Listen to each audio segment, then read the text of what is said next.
Kumalat ang maling balitang pumanaw na raw si dating Senate President Juan Ponce Enrile, pero agad itong pinabulaanan ng kanyang anak na si Katrina Ponce Enrile.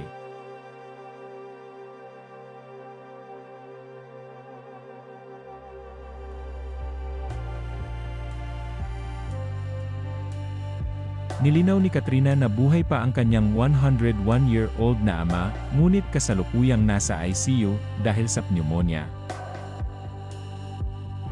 Ayon kay Katrina, nasa mabuting kamay ang kanyang ama at patuloy na ginagamot ng mga doktor at medical staff.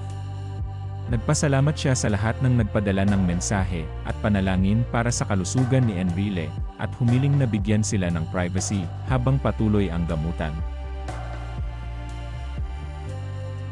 Nagsimula ang pagkalat ng maling impormasyon matapos magpahayag si Senator Jinggoy Estrada sa Senado na nasa ICU si Enrile at maliit umano ang tsansa nitong makaligtas.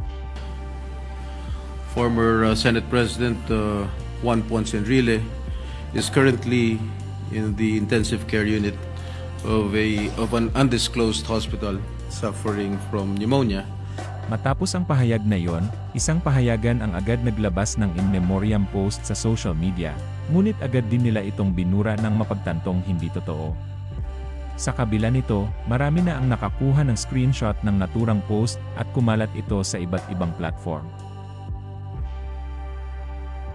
Kabilang sa mga naniwala sa maling balita at nagpahayag ng pakikiramay sina Jay Sonza, Mike Yamson na kasintahan ni Mommy Dionisia Pacquiao, at ang dating sexy star na si Baby Cabading, na mas kilala bilang Guada Guarin.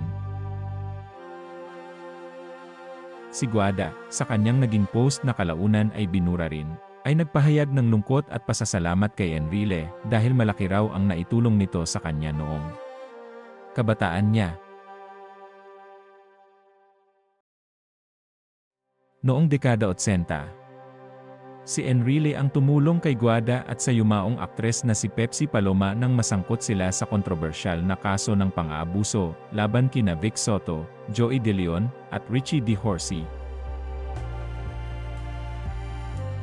Ayon sa dating aktor na si Gil Guerrero, si Enrile mismo ang gumawa ng paraan para matagpuan si Pepsi nang ito ay dukutin sa kasagsagan ng issue.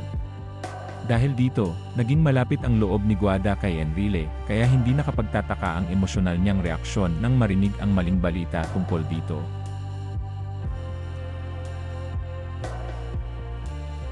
Ngayon, burado na ang mga post ni na Mike Yamson at Guada, pero nananatili pa rin sa page ni Jay Sonza ang maling impormasyon. Samantala, muling nanawagan si Katrina Ponce Enrile sa publiko na maging maingat sa pagbabahagi ng balita at huwag agad maniwala sa mga nakikita online. Tiniyak din niya na maayos na inaalagaan ng mga doktor ang kanyang ama at patuloy itong lumalaban. Sa kabila ng kumalat na maling balita, malinaw ngayon na buhay pa si Juan Ponce Enrile at patuloy na lumalaban sa kanyang karamdaman.